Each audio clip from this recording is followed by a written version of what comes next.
आज जो हम स्टोरी रीड करेंगे वो स्टोरी है the camel with a bell, मतलब घंटी वाला ऊंट। तो शुरू करते हैं स्टोरी को रीड करना और इम्प्रूव करते हैं अपनी इंग्लिश रीडिंग को। तो हमारी स्टोरी स्टार्ट होती है यहाँ से। इन अ सर्टेन टाउन, किसी कस्बे में। टाउन मतलब कस्बा, सर्टेन मतलब किसी, और सर्टेन का दूसरा मतलब होता है निश्चित। तो किसी कस्बे में देयर लिव्ड रहता था अ कार्ट मेकर, गाड़ी बनाने वाला या ठेले बनाने वाला। पुराने टाइम में ठेले वगैरह बनाए जाते थे, घोड़ा गाड़ी टाइप, तो वो जो ठेले होते हैं उसको बोलते हैं कार्ट, और बनाने वाला कार्ट मेकर। तो वो रहता था by the name of Ratan Singh, Ratan Singh के नाम से। यहाँ पे हमारा रूल यूज हुआ देयर लिव्ड, देयर का चैप्टर। और ये स्टोरी थोड़ी सी लंबी है, इसलिए मैं ग्रामर के रूल्स बहुत ज़्यादा डीप में एक्सप्लेन नहीं करूँगा, लेकिन आपको जहाँ पे नेसेसरी लगेगा वो बताता चलूँगा। तो अगर आप में से कोई भी इंग्लिश सीखना चाहता है तो आप मेरे कोर्स को ज्वाइन करके सीख सकते हैं, बिकॉज ऑलरेडी मैं बेसिक टू एडवांस लेवल तक कंप्लीट इंग्लिश करा चुका हूँ। उसी के बाद हमने स्टोरी पढ़ना शुरू किया है। तो इसके लिए बिकम इंग्लिश चैंपियन ऐप आप डाउनलोड कर सकते हैं। बाकी डिटेल आपके सामने है। इस कोर्स के अंदर सब कुछ है, A to Z टॉपिक्स, तो आप पूरी इंग्लिश सीख सकते हैं। तो लिंक नीचे चेक कर लीजिएगा डिस्क्रिप्शन बॉक्स में। तो यहाँ पर हमने यूज़ किया देयर लिव्ड, यानी कि रहता था। फिर एक वर्ड आया सर्टेन, जिसका मतलब है किसी, टाउन मतलब कस्बा। आगे लिखा है एज, क्योंकि, ही गोट नो कॉन्ट्रैक्ट्स, क्योंकि उसे कोई भी कॉन्ट्रैक्ट यानी कि सौदा नहीं मिला। ही बिकेम, वह बन गया, वेरी पुअर, वो बहुत गरीब बन गया, मतलब गरीब हो गया। एंड, और, ही थॉट टू हिमसेल्फ, उसने खुद से सोचा। अब यहाँ पर थिंक का सेकंड फॉर्म थॉट, गेट का सेकंड फॉर्म गॉट, बिकम का सेकंड फॉर्म बिकेम, तो ये पास्ट इंडेफिनिट टेंस। तो उसने खुद से सोचा। अब उसके एग्जैक्ट वर्ड देखिए, डबल इन्वर्टेड कॉमाज में है, डायरेक्ट स्पीच।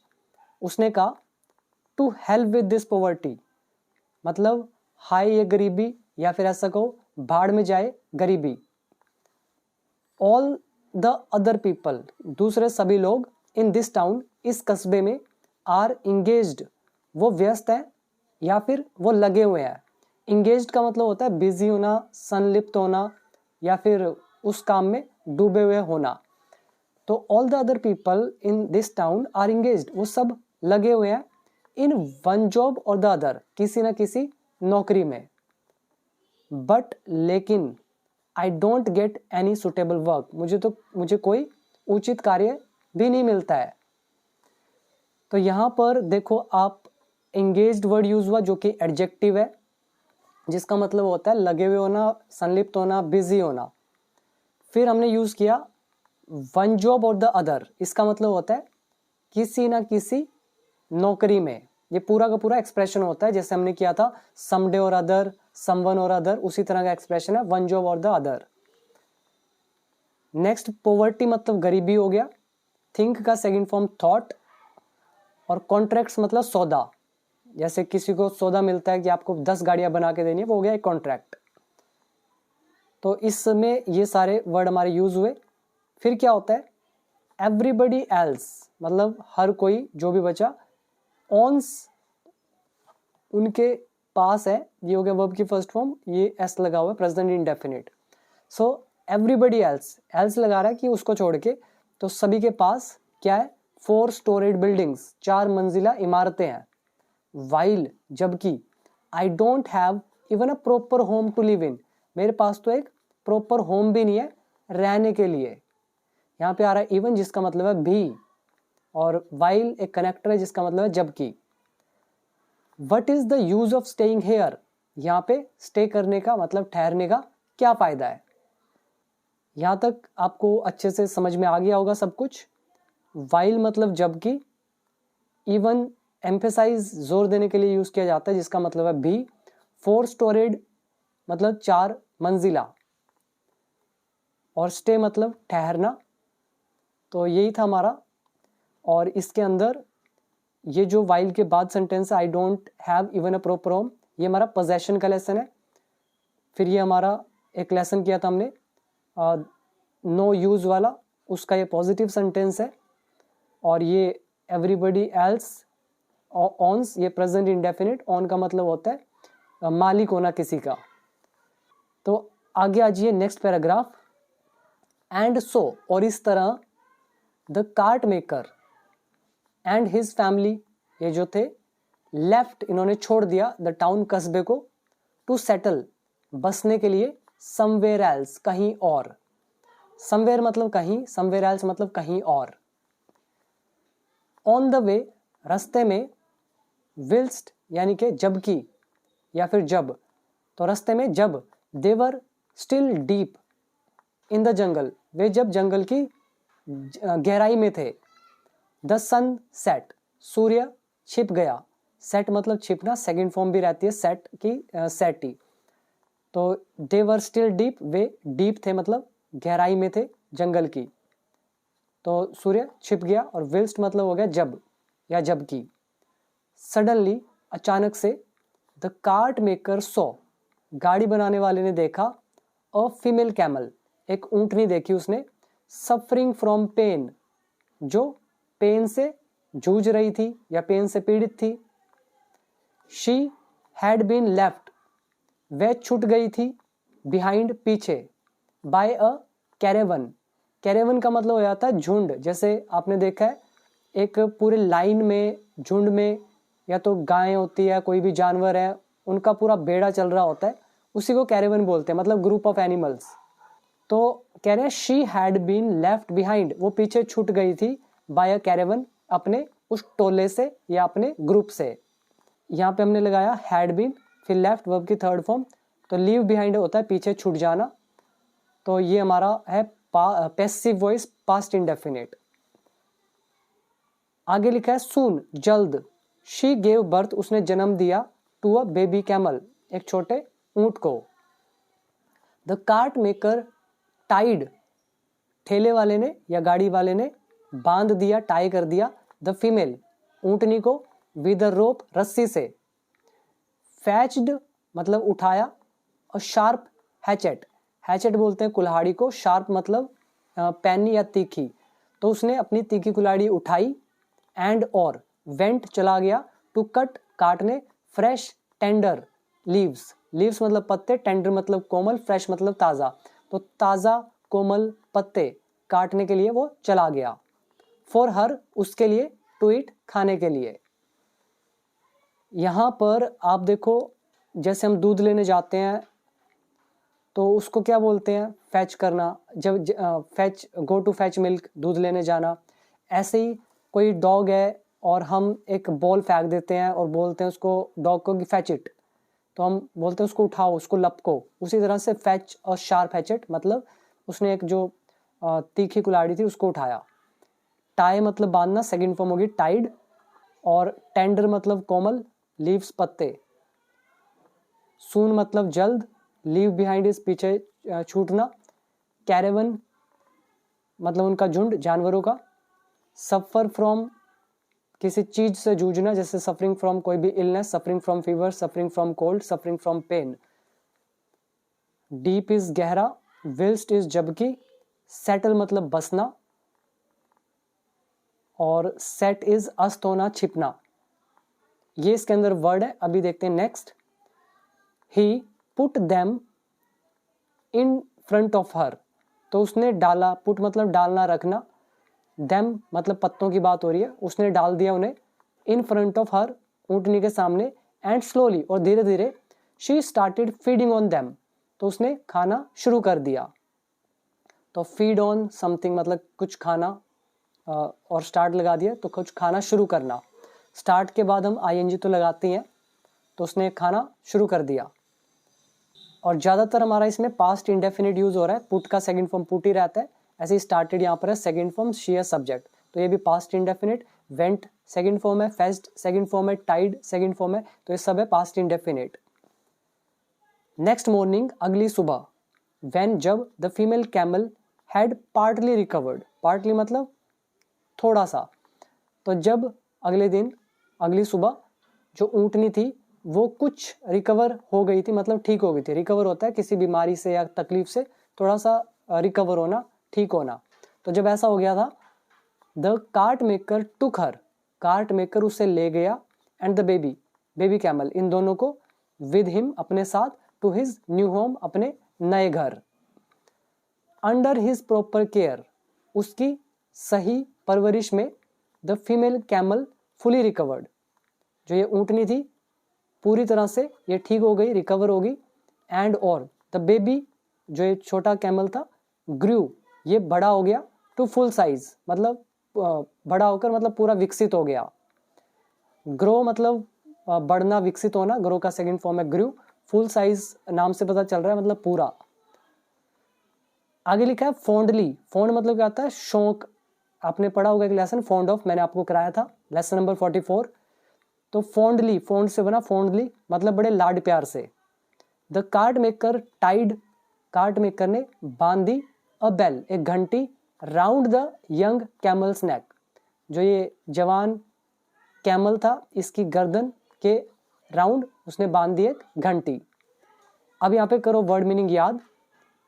पार्टली मतलब कुछ अंश, कुछ हिस्सा। रिकवर्ड ठीक होना, सेकंड यहाँ पे थर्ड फॉर्म है, हैड लगा हुआ है, past perfect tense. Then take का सेकंड फॉर्म टुक मतलब ले जाना, और रिकवर ठीक होना, ग्रो मतलब विकसित होना, सेकंड फॉर्म ग्रू। फॉन्डली मतलब लाड प्यार से, टाई इज बांधना, टाई अ बेल घंटी बांधना, और राउंड द नेक गर्दन के अराउंड। फिर क्या होता है इसमें, एवरी डे रोज, ही वुड सेल, वह बेचता। अब यहाँ पर वुड आ गया, ये वर्ब की फर्स्ट फॉर्म आ गई, ये होता है रिपीटेड एक्शन मतलब पास्ट हैबिट। तो रोज ही वुड सेल, और यहाँ पे यूज टू भी लगा सकते हो, तो वो बेचा करता या फिर वो बेचता, द फीमेल कैमल्स मिल्क, ऊँटनी का दूध, एंड और, इन दिस वे, इस तरह से, सपोर्टेड, सपोर्ट करता, हिज फैमिली, अपने परिवार को। देन फिर, ही थॉट टू हिमसेल्फ, उसने सोचा। अब उसके वर्ड क्या थे यहाँ से लेकर यहाँ तक, why should I take to any other profession, कि मैं कोई और बिजनेस या पेशा, प्रोफेशन इज पेशा, तो मैं कोई और पेशा क्यों शुरू करूं। यहाँ पे एक हमने यूज किया टेक टू, जिसका मतलब होता है शुरू करने से या कैरी ऑन करने से। तो why should I take to any other profession, मुझे दूसरा प्रोफेशन शुरू करने की क्या ज़रूरत है, या मैं क्यों करूं। आप यहाँ चाहो तो शैल भी लगा सकते हो। आगे लिखा है कि भाई मैं शुरू क्यों करूं, व्हेन, जब, आई कैन वेल सपोर्ट, जब मैं अच्छे से सपोर्ट कर सकता हूँ, माई फैमिली, अपने परिवार को, मेरीली मतलब मात्र, बाय लुकिंग आफ्टर, केवल देखभाल करके, कह रहे मात्र देखभाल करके, मेरीली बाय लुकिंग आफ्टर, किसको, किसका लुक आफ्टर करके, किसकी देखभाल करके, दिस फीमेल कैमल, इस ऊँटनी की देखभाल करके, एंड सेलिंग मिल्क, और दूध बेचकर। तो यहाँ पे बाय लगा हुआ है जिसका मतलब है कुछ करके। फिर हम वर्ब लगाते हैं, आईएनजी लगाते हैं, एंड लगाया, फिर हमने वर्ब लगाई, तो यहाँ पर भी आईएनजी लगाना पड़ेगा। तो इसने पूरा ये बोला कि भाई मैं कोई और प्रोफेशन क्यों शुरू करूं, जब मैं अपने फैमिली को केवल ऊँटनी का देखभाल करके और उसका दूध बेच के जब अच्छे से सपोर्ट कर सकता हूँ। यहाँ पे करें रूल वर्ड मीनिंग याद। देखो, एक तो वुड हमने यूज टू की जगह पे लगाया, फिर यहाँ सपोर्ट इज समर्थन करना, फिर आ गया प्रोफेशन, पेशा यानी कि आपका काम धंधा, व्यवसाय, ऑक्यूपेशन, मेरे लिए मतलब मात्र, केवल, लुक आफ्टर इज देखभाल करना, फ्रेजल वर्ब है, और यहाँ पे है टेक टू, जिसका मतलब होता है कोई बिजनेस वगैरह शुरू करना। फिर क्या होता है इसमें, सो इसीलिए, he said to his wife, तो उसने अपनी वाइफ से कहा। सो का मतलब कई बार इसीलिए निकलेगा, कई बार तो निकलेगा। तो उसने अपनी वाइफ से कहा। अब उसके वर्ड यहाँ से लेकर नीचे तक, माई डियर मतलब मेरे प्रिय, this business is very profitable, ये बिजनेस तो बहुत मुनाफे वाला है। शैल आई बोरो सम मनी, क्या मुझे कुछ पैसे उधार क्या मैं कुछ पैसे उधार लूँ। ये हमारा शैल का लेसन है जो कि है ऊ फॉर्मेशन, फिर वर्ब की फर्स्ट फॉर्म। बोरो मतलब उधार लेना। शैल आई बोरो सम मनी, क्या मैं कुछ पैसे उधार लूँ, फ्रॉम समवन किसी से, कौन किसी से, वेल्दी मतलब किसी धनवान से, समवन वेल्दी, एंड गो और जाऊं, टू गुजरात, गुजरात में, टू बाय खरीदने, और यंग कैमल एक जवान ऊंट, इफ यू अग्री, अगर तुम सहमत हो तो। As long as I am away, जब तक मैं दूर हूं, या फिर जब तक मैं बाहर हूं, या जब तक मैं दूर हूं। अवे मतलब दूर या बाहर। So as long as I am away, जब तक मैं दूर हूं। Please look after these two, कृपया इन दोनों की देखभाल करना। हिज वाइफ अग्रीड, उसकी वाइफ सहमत हो गई। तो इसमें भी हम अगर रूल की बात करें, एक हमने शैल का कॉन्सेप्ट लगाया, फिर यहाँ सैड टू, ये हमारा नरेशन है इनडायरेक्ट। फिर एक वर्ड किया बोरो, उधार लेना। समवन वेल्दी मतलब कोई धनवान। प्रॉफिटेबल मतलब लुक्रेटिव, मुनाफे वाला, फायदे वाला। एज लॉन्ग एज, ये हमारा वो लेसन आ गया, as long as far as वाला जो 8 यूजेस थे उनमें से। और इसके अलावा लुक आफ्टर देखभाल करना, अग्री मतलब सहमत होना। तो ये सारे इसके अंदर हुए वर्ड यूज। फिर क्या होता है, तो इसने ये प्लान कर लिया कि वो खरीद के लाएगा एक ऊंट। सो इसीलिए द कार्ट मेकर वेंट, वो चला गया टू गुजरात, एंड और रिटर्न होम, और घर वापस आया, आफ्टर बाइंग खरीदने के बाद, अ यंग कैमल एक जवान ऊंट को। फॉर्चून स्माइल्ड ऑन हिम, किस्मत उस पर मेहरबान हुई। ये हमारा एक मुहावरा होता है, जब फॉर्चून स्माइल करता है इसका मतलब होता है किस्मत आप पे मेहरबान है। तो फॉर्चून यानी कि किस्मत या सौभाग्य, स्माइल्ड ऑन पर्सन तो उस पर मुस्कुराया, तो किस्मत उसकी चमकी, हिंदी जो मर्जी निकाल लो। एंड इन ड्यू कोर्स, और कुछ ही समय में, ही वॉज द ऑनर, वो मालिक बन गया या मालिक था, ऑफ क्वाइट काफी, a number of camels. Quite a number of camels मतलब हो गया काफी कैमल्स का। तो वो मालिक बन गया कुछ ही समय के अंदर। तो पूरा मतलब निकाल सकते हो कि उसकी किस्मत जागी और कुछ ही समय में वो ऑनर बन गया काफी सारे ऊंटों का। ही एम्प्लॉयड अ सर्वेंट, उसने एक नौकर रख लिया। एम्प्लॉय मतलब होता है रखना, हायर करना। तो एक जो सर्वेंट है, नौकर है, उसने रख लिया। टू लुक आफ्टर देखभाल करने के लिए, देम उनका। एंड पेड, और उसको पे किया, पे हिम 1 बेबी कैमल, एक छोटा ऊंट उसको दिया।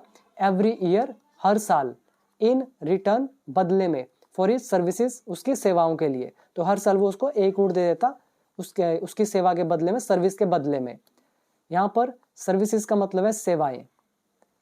फिर क्या हुआ, ही ऑल्सो गेव हिम, तो वो उसको gave him free milk, camel milk, तो वो उसको फ्री कैमल मिल्क भी देता एवरीडे, रोज।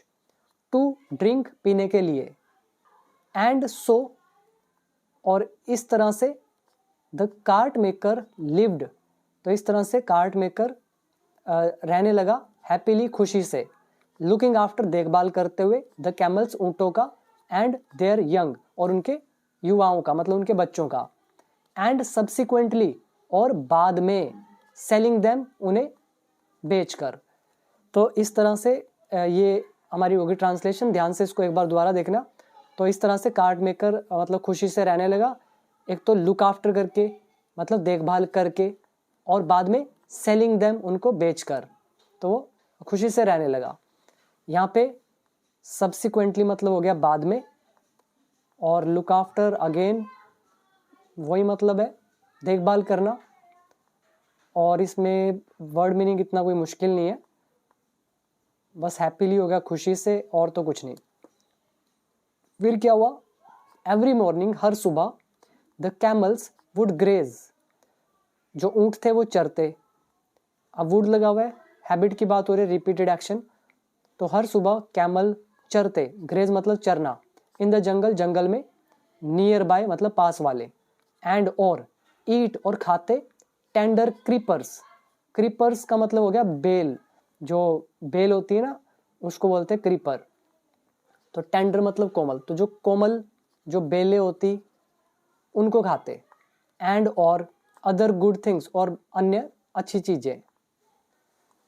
यहाँ पर क्रीपर होता क्या है, आपने 6th क्लास में पढ़ा होगा। बेल होती है, एक होती है जो जमीन पे ही फैलती चली जाती है, एक होती है जो दीवार पे चढ़ जाती है। दीवार पे चढ़ने वाली को क्लाइमर बोल देते हैं, और जमीन पे जो फैलती जाती है उसको क्रीपर बोल देते हैं। तो ये उनको खाते। देन फिर, दे वुड गो, ये जाते, अगेन हैबिट की बात हो रही है तो वुड यूज टू की जगह they would go to drink, वे पानी पीने जाते फ्रॉम अ बिग लेक, एक बड़ी लेक से, एंड आफ्टर वर्ड्स और उसके बाद रिटर्न होम, घर वापस आ जाते, प्लेइंग गेम्स, खेल खेलते हुए, ऑन द वे, रास्ते में। अब आप देखो ध्यान से, ये वर्ड जो आपको दिख रहे हैं आफ्टर वर्ड्स या देन या सब्सिक्वेंटली, ऐसे बहुत सारे वर्ड है जो मैंने आपको राइटिंग करना सिखाया था, पैराग्राफ कैसे लिखते हैं, डेली रूटीन कैसे लिखते हैं, 10-15 वर्ड बताए थे, उनको जोड़ जोड़ के कैसे लिखना है, कहाँ पे कोमा लगाना है, तो वैसे वर्ड आप देख रहे हो यहाँ पे आपको दिख रहे होंगे। और ये आपको दिख रहा होगा यूज्ड टू की जगह मैंने कहा था जब यूज्ड टू रिपीट होने लगे तो हम उसकी जगह वुड लगाकर भी सेंटेंस को लिखते हैं, तो आपको दिख रहा होगा यहाँ पे सारी जगह वुड। फिर क्या हुआ, नाउ द कैमल, अब जो कैमल थे, ये जो कैमल है, now the camel with a bell round his neck, जिसके घंटी बंधी है, तो घंटी वाला जो कैमल है, वॉज कंसीटेड, कंसीटेड का मतलब आता है घमंडी, अच्छा वर्ड है, आप याद कर सकते हो, एरोगेंट, कंसीटेड। तो ये जो कैमल था जिसपे घंटी बंधी थी वो कंसीटेड हो गया, यानी कि घमंडी हो गया, एंड और यूज टू ट्रेल बिहाइंड, और वो पीछे रह जाता था, अदर कैमल्स मतलब दूसरे ऊंटों के पीछे रह जाता था, ऑल ऑन हिज ऑन मतलब हमेशा अकेले, तो ऑल ऑन हिज ऑन का मतलब हो गया हमेशा अकेले। ये एक तरह का फ्रेज होता है हमारा, इसको आप चाहो तो देख सकते हो। इसमें आप वर्ड मीनिंग याद करो, एक तो आ गया कंसीटेड घमंडी, आफ्टरवर्ड्स उसके बाद, और ट्रेल बिहाइंड इज वही लैग बिहाइंड पीछे छूटना, और ऑल ऑन हिज ऑन मतलब अकेले खुद से, ऑलवेज हमेशा। आगे लिखा है व्हेन जब, द अदर्स नोटिस दिस, जब बाकियों ने, यहाँ पे डी लगा देते, जब बाकियों ने इस चीज को नोटिस किया, दे सेड उन्होंने कहा, क्या बोला, अब उनके वर्ड है, बाकी उठोगे, दिस फुलिश फेलो ये मूर्ख साथी जो है, ऑलवेज हमेशा, स्ट्रेज अवे भटक जाता है, स्ट्रे अवे मतलब होता है भटकना, तो प्रेजेंट इंडेफिनिट में यहाँ पे यूज किया हमने, तो ये हमेशा भटक जाता है, एंड वॉक्स बिहाइंड अस और हमारे पीछे चलता है, विद हिज बेल रिंगिंग अपनी घंटी को बजाते हुए, वन डे एक दिन, he will fall in the clutches तो वो एक दिन चंगुल में आ जाएगा या चपेट में आ जाएगा, ऑफ अ वाइल्ड बीस्ट जंगली जानवरों के, बीस्ट क्या होता है, बड़ा सा दानव दैत्य जानवर, वाइल्ड इज जंगली, और फॉल इन द क्लचेस मतलब किसी के ट्रैप में आ जाना, किसी के चंगुल में फंस जाना, तो ये उन्होंने कहा। तो ये थे उनके वर्ड बाकी कैमल्स के। दे ऑल स्कोल्डेड हिम उन सभी ने उससे डांटा, अबाउट दिस इसके लिए, एंड और ट्राइड कोशिश की, टू मेक हिम अंडरस्टैंड उसे समझाने की। अब मेक अंडरस्टैंड इज समझाना, जिसको समझाते हैं बीच में लगाते हैं, बट लेकिन ही टुक नो नोटिस मतलब उसने कोई ध्यान नहीं दिया, ऑफ देम उन पर, तो टेक नो नोटिस मतलब होता है टू पे नो अटेंशन कोई ध्यान न देना, तो उसने भी कोई ध्यान उन पर नहीं दिया। वन डे एक दिन, अ लायन हर्ड एक दिन एक शेर ने सुन लिया, the ringing of the bell घंटी के बजने को, फ्रॉम द डिस्टेंस दूर से, हियर का सेकंड फॉर्म हर्ड, और लाइन हो गया सब्जेक्ट। फिर क्या हुआ, ही फॉलोड उसने पीछा किया, द साउंड आवाज का, एंड सो और देखा, अ कैरेवन ऑफ यंग कैमल जो ये जवान कैमल्स हैं इनके कैरेवन को देखा, इनके झुंड को देखा, मूविंग अहेड आगे बढ़ते हुए, दे वर गोइंग वे जा रहे थे, टू ड्रिंक वाटर पानी पीने, फ्रॉम अ लेक एक लेक से, लेक मतलब झील, बट लेकिन ही ऑब्जर्व्ड दैट उसने ऑब्जर्व किया मतलब उसने नोटिस किया, निरीक्षण किया, दैट की वन एक जो है camel with a bell round his neck जिसके घंटी बंधी थी, हैड स्टेड बिहाइंड कि वो पीछे रह गया था, पीछे छूट गया था, ऑल अलोन अकेला ही, एंड और वॉज स्टिल ग्रेजिंग और वो अभी भी चर रहा था। यहां पे आप देखो rule, he followed past indefinite, so लगा हुआ है सेकंड फॉर्म पास्ट इंडेफिनिट, और मूविंग अहेड इज आगे बढ़ते हुए, they were going past continuous tense, he observed past indefinite, और यहाँ पे देखिए वन हैड स्टेड बिहाइंड, एक पीछे रह गया था पास्ट परफेक्ट टेंस, और वन बता दिया कौन, कैमल जिसके घंटी बंधी थी वो, ऑल अलोन मतलब पूरा अकेले ही, एंड वॉज स्टिल ग्रेजिंग और अभी भी वो चर रहा था, पास्ट कंटिन्यूअस टेंस। फिर क्या होता है, द अदर्स फिनिश्ड ड्रिंकिंग, बाकियों ने खत्म किया पीने को, मतलब अपना जो पानी पी रहे थे उसको फिनिश किया, and started off for home, और घर की तरफ चल दिए। This camel now began to stray, तो ये जो ऊंट है, दिस कैमल ये ऊंट, नाउ अब बिगेन इसने शुरू किया, स्ट्रे मतलब भटकना, इन एवरी डायरेक्शन हर दिशा में, एंड और ही लॉस्ट हिज वे, और वो अपना रास्ता भूल गया, या वो अपना रास्ता उसने खो दिया। The lion followed the sound of the ringing bell, शेर ने पीछा किया घंटी के बजने को, उसकी आवाज को फॉलो किया। ओवरटुक द कैमल, और वो कैमल से आगे निकल गया। ओवरटेक होता है ना, जैसे आप गाड़ी को ओवरटेक करते हो, आगे निकल जाते हो पीछे छोड़ के, वो ये ओवरटेक सेकंड फॉर्म ओवरटुक, तो वो भी कैमल से आगे निकल गया, मतलब उसी रास्ते से नहीं दूसरे रास्ते से। एंड स्टूड, और खड़ा हो गया, हाइडिंग छिपा हुआ, इन हिज पाथ उसके रास्ते में।